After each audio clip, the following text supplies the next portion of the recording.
ஆண்டவரும் இரட்சகருமாகிய இயேசு கிறிஸ்துவின் இனிய நாமத்தில் உங்கள் யாவருக்கும் அன்பின் வாழ்த்துக்களை தெரிவித்துக் கொள்கிறேன். அருமையான தெய்வ பிள்ளைகளே, புதிய நாள், புதிய நம்பிக்கை, new day new hope daily devotion மூலமாய் இந்த நாளில் கூட உங்களை சந்திப்பதில் நான் மிகுந்த மகிழ்ச்சி அடைகிறேன். அல்லேலூயா. இன்றைக்கு கூட கர்த்தர் நமக்கு கொடுக்கிற வார்த்தை என்ன? ரோமர் நிருபம் 4ஆம் அதிகாரம் 21ஆம் வசனத்தை கூட வாசிக்க கேட்போம். தேவன் வாக்குத்தத்தம் பண்ணினதை நிறைவேற்ற வல்லவராய் இருக்கிறார் என்று முழு நிச்சயமாய் நம்பி தேவனை மகிமைப்படுத்தி விசுவாசத்தில் வல்லவனானான். அல்லேலூயா, அல்லேலூயா. அப்போஸ்தலனாகிய பவுல் ஆபிரகாமை குறித்து இங்கே எழுதுகிறார். என்ன சொல்றார் பாருங்க, தேவன் வாக்குத்தத்தம் பண்ணினதை நிறைவேற்ற வல்லவராய் இருக்கிறார் என்று முழு நிச்சயமாய் நம்பி தேவனை மகிமைப்படுத்தி விசுவாசத்தில் வல்லவனானான். ஆபிரகாம் எவ்வளோ பெரிய காரியத்தை செஞ்சிருக்கா பாருங்க. ஆமென். அதனால தான் இன்னைக்கு எல்லாம் ஆபிரகாம் விசுவாசிகளின் தகப்பனா இருக்கிறார். தேவன் வாக்குத்தத்தம் பண்ணினதை நிறைவேற்ற வல்லவர். தெய்வ பிள்ளைகளே, நம்ம ஆண்டருக்கு ஒரு பேர் இருக்குல்ல, எபிரேயர் 10:23 ரொம்ப அழகாக சொல்லப்பட்டிருக்கோம். வாசிக்க கேட்போம். அல்லாமலும் நம்முடைய நம்பிக்கையை அறிக்கை இடுகிறதில் அசைவில்லாமல் உறுதியாய் இருக்க கடவோம். வாக்குத்தத்தம் பண்ணினவர் உண்மை உள்ளவராயிருக்கிறாரே.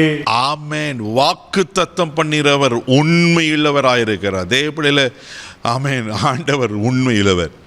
2 தெசலோனிக்கர் 3:3 கூட நீங்க வாசிப்பீங்கன்னா, கர்த்தரோ உண்மையுள்ளவர். எனக்கு ரொம்ப பிடிச்சுங்க அந்த வார்த்தைகள். அவர் உண்மையா இருக்கிறார். வாக்குத்தத்தம் பண்ணிருந்த உண்மையா இருக்கிறார். என்ன வாக்குத்தத்தங்களை கொடுத்துருக்கிறார் பிரதர்? எத்தனை வாக்குத்தத்தங்கள் கொடுத்துருக்கிறான்னா நிறைவேறலையே. பயப்படாதீங்க. இங்க ஆபிரகாம் என்ன செஞ்சார்னா, முழு நிச்சயமாய் நம்பி ஆமென் தேவனை மகிமைப்படுத்தி விசுவாசத்தில் வாடினவனா இருந்தார். முழு நிச்சயமா அப்படின்னா 100%. வேற ஆல்டர்னேட்டிவ் இல்லை. யோசித்து பாருங்களேன். 75வது வயதில் ஆண்டவர் வாக்கு பண்றாரு, வானத்து நட்சத்திரங்கள் போல கடற்கரை மணலத்தை போல நான் பெருக பண்ணுவேன்னு சொல்லிட்டு. ஆனால் 80 வயசாச்சு, 90 வயசாச்சு, 95 வயசாச்சு. எத்தனை பேர் எப்படியெல்லாம் கேள்வி கேட்டிருப்பாங்க.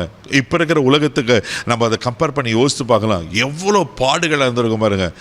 யார் என்ன சொன்னாலும் ஆபிரகாம் நான் யோசிக்கிறேன் மைண்ட் பண்ணவே இல்லை, அதை குறித்து யோசிக்கவே இல்லை.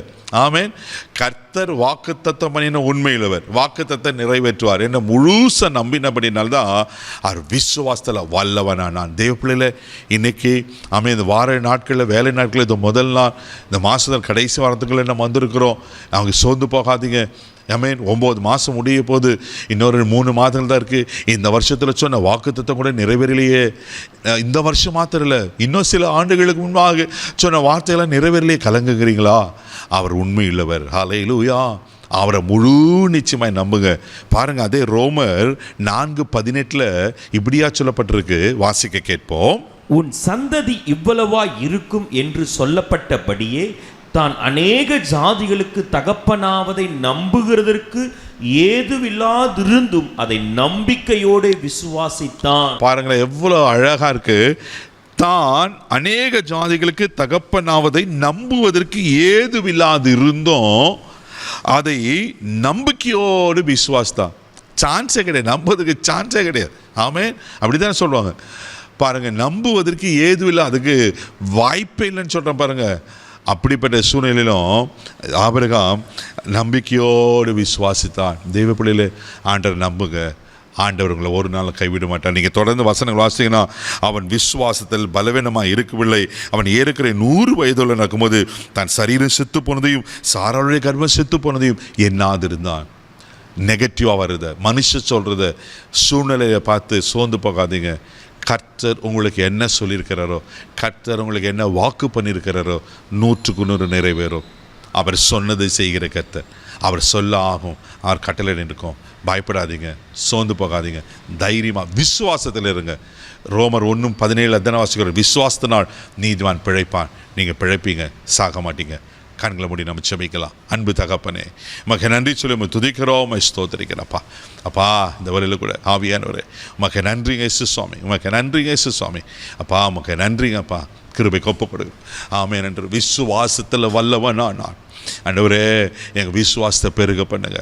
நீர் வாக்குத்தத்தம் பண்ணின உண்மையுள்ளவர் ஆண்டவரே, நாங்கள் விசுவாசிக்கிறப்பா.